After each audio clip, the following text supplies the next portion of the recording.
नमो जनभाषायै संस्कृताय मित्राणि श्रीगुरवे नमः।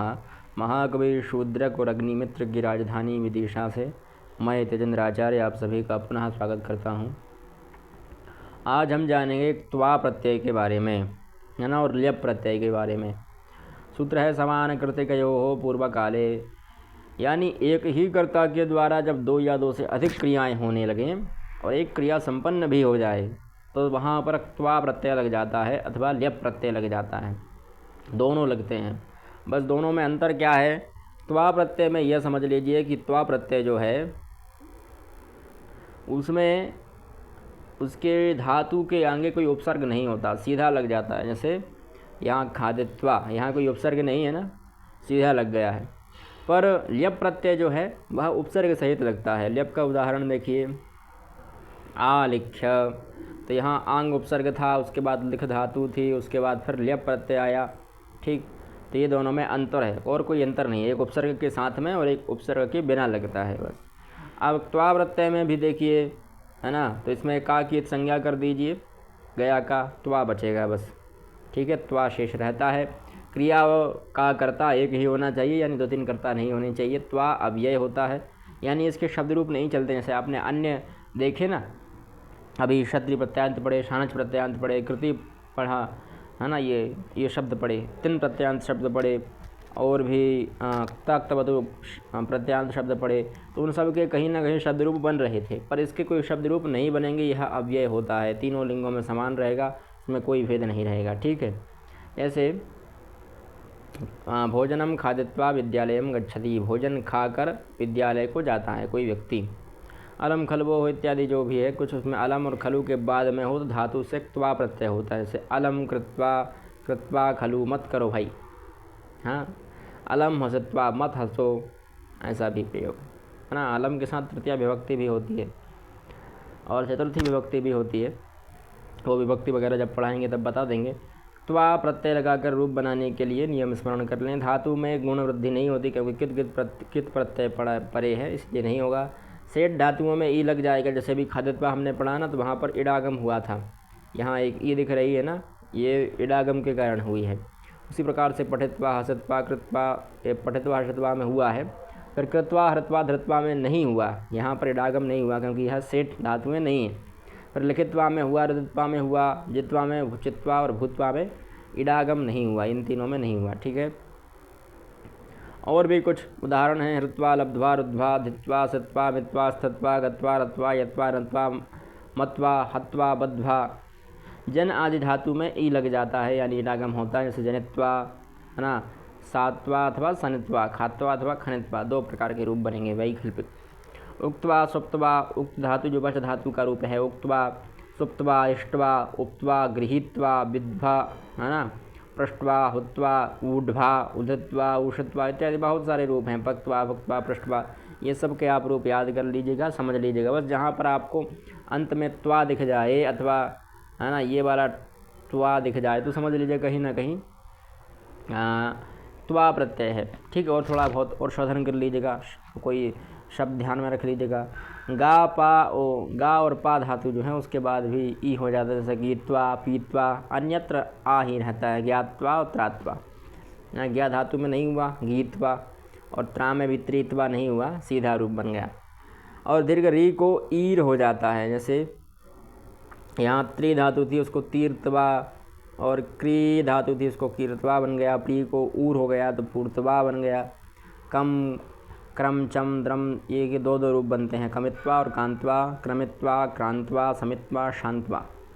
इन धातुओं के रूप भी दो दो होते हैं। दा का, ये इन धातुओं के ये रूप हैं। जैसे दा धातु के तत्वा, धा का हित्वा, धा में धा के स्थान पर हा आ जाता है तो हित्वा, है ना। हा का भी हित्वा बनता है। ओहाक त्यागे धातु है एक, ओहाक का भी हित्वा बनता है।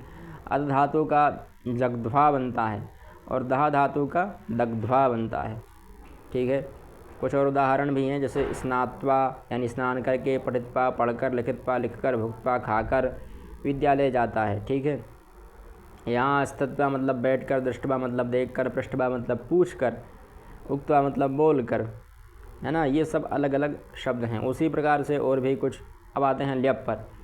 तो धातु से पूर्व में कोई अव्यय, उपसर्ग या चुई प्रत्यय भी हो तो वहाँ कप्त्वा के स्थान पर ल्यप हो जाता है। बस इतना सही अंतर है, कोई उपसर्ग हो अथवा चुई प्रत्यांत कोई शब्द हो अथवा कोई अव्यय हो तो वहाँ पर ल्यप प्रत्यय हो जाता है। वो अर्थ वही रहेगा, कत्वा का जो अर्थ था वही ल्यप का अर्थ रहेगा, यानी करके, उस चीज़ को करके वो कार्य हो गया।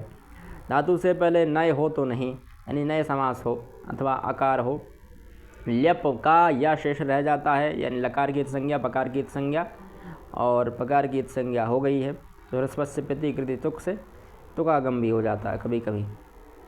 ठीक, यहाँ स्वीकृत्य में हो गया।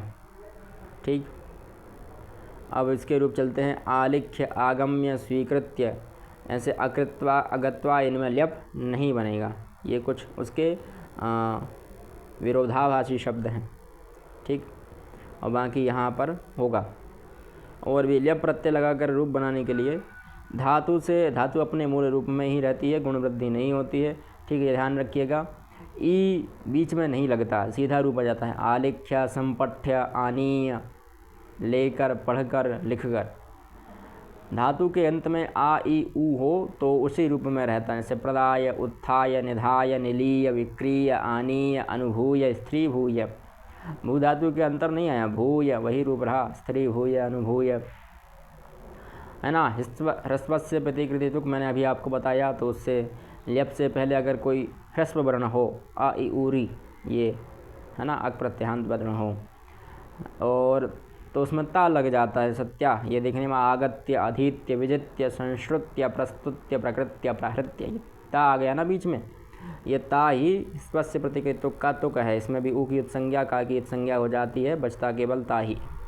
दीर्घ री हो तो ईर हो जाता है, जैसे उत्तीर्य, अवतीर्य, विकीर्य, प्रपूर्य, और प्री धातु को ऊर आदेश हो जाता है तो यहाँ पूर्य बन गया, प्रपूर्य। फिर बच आदि को संप्रसारण भी हो जाता है, जैसे बच का प्रोच्य बन गया, बद का अनुद्य बन गया, वस का अध्युष्य बन गया, स्वप का प्रसुप्य बन गया। संप्रसारण क्या होता है? इज्ञनः संप्रसारणम, इग के स्थान पर यण हो जाना संप्रसारण है।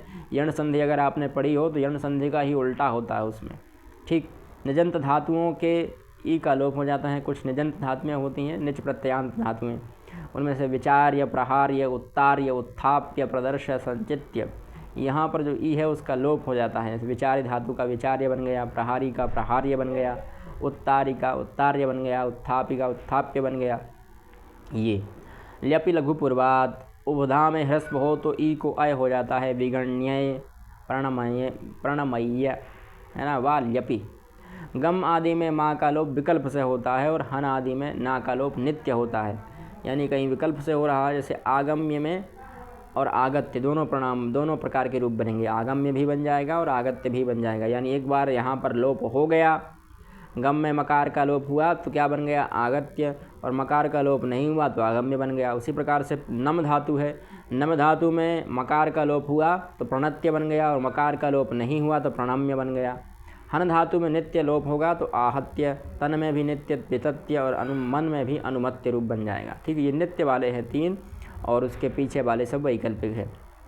ये आगम्य, आगत्य और प्रणम्य, प्रणत्य, ये वैकल्पिक रूप हैं। कुछ उदाहरण देखिए, संपठ्य पढ़कर, उल्लिख्य लिखकर, अनुभूय अनुभूति करके, है ना, उत्तीर्ण करके, रामोत्रागतः रामत्र आए, यहाँ आए, आहूय बुलाकर, विचार करके, पृष्ठवान, ये तो भूतकाल की क्रिया है। उच्चार्य, संत्यज्य, अधीत्य, प्रोच्य, है ना, ये कुछ शब्द बताए थे। ठीक, इन शब्दों को भी देख लीजिएगा। और भी कुछ शब्द हैं कत्वा वृत्तय में, बहुत सारे शब्द हैं। ये देखिए 3 पेज भरे हैं, इन सब को देख लीजिएगा। ये नहीं कह रहा हूँ सारे के सारे याद करें, जो जो अच्छे लग रहे हैं। और एक बार आप समझ लीजिएगा कि अंत में त्वा दिखे तो वहाँ पर वा दिखे, त्वा दिखे, त्वा दिखे तो समझ लीजिए वहाँ पर कहीं ना कहीं त्वा वृत्तय है, और कहीं या दिख रहा है। या में तो बहुत कन्फ्यूजन रहता है, क्योंकि या वाले जो प्रत्यय शब्द हैं, या से बनने वाले प्रत्यय बहुत हैं, है ना, थोड़ा कन्फ्यूजन रहता है। बस देख लीजिएगा कि कुछ ऐसा अनुभूत हो कि कहीं आगे पीछे उपसर्ग लगा हो तो समझ लीजिएगा कि यहाँ पर ल्यप प्रत्यय है। ठीक है, तो ये क्षमित्वा वगैरह सब हैं। गण का गणित्वा, विगण्य ऐसा रूप बनेगा। इत्वा, ई धातु शेष का अष्टवा समुष्या, ऐसा इक्षत्वा, क्रांत्वा, कीर्त्वा, सबके अलग अलग रूप हैं। जीव का जीवित्वा, संजीव्य, ये सब धातुओं के देखते रहिएगा। प्रबुद्ध्य, प्रोच्य, भ्रूव्यक्तायम वाची धातु थी, उसकी उक्त्वा बन गया, प्रोच्य बना। देव का देवित्वा बना, संदीव्य, ऐसा रूप। ल्यप प्रत्यांत है। दृष्टवा, दृष्टिपेक्षण धातु का दृष्टवा बना, है ना, संदृश्य, ल्यप प्रत्यांत है। भाष्य का बना भाषित्वा, संभाष्य, और विरागम हो गया भाषित्वा में। मित्वा, मिलित्वा, मुक्त्वा, मुग्ध्वा, इष्ट्वा, यत्वा, यात्वा, ये सब अलग अलग धातुओं के अलग अलग रूप हैं। याच का याचित्वा, अनुयाच्य, युद्ध का युक्त्वा, प्रयोज्य, युद्ध्वा, है ना, ये सब अलग अलग धातुओं के अलग अलग रूप हैं। PDF आपको हमारे ग्रुप में मिल जाएगी, है ना, CUET 2025 वाला जो ग्रुप बनाया है, तो स्वशत्वा, विश्वस्य, रुद्ध्वा, तो टेलीग्राम पर भी अपलोड कर देंगे, मिल जाए तो। स्निग्ध्वा, उपस्नीह, स्पृष्ट्वा, संस्पृश्य, विस्मृत्य, ये सब रूप दिए गए, ठीक है। वीदित्वा, हत्वा, हसित्वा, हित्वा, हुत्वा, हत्वा, हसत्वा, हुत्वा, सब धातु आप अभ्यास कर लीजिएगा, एक बार पढ़ लीजिएगा, दिमाग में समझ में आ जाएगा, ठीक है। अब मिलते हैं अगली वीडियो में, तब तक के लिए जय जय तु संस्कृतम, जय जय तु भारतम।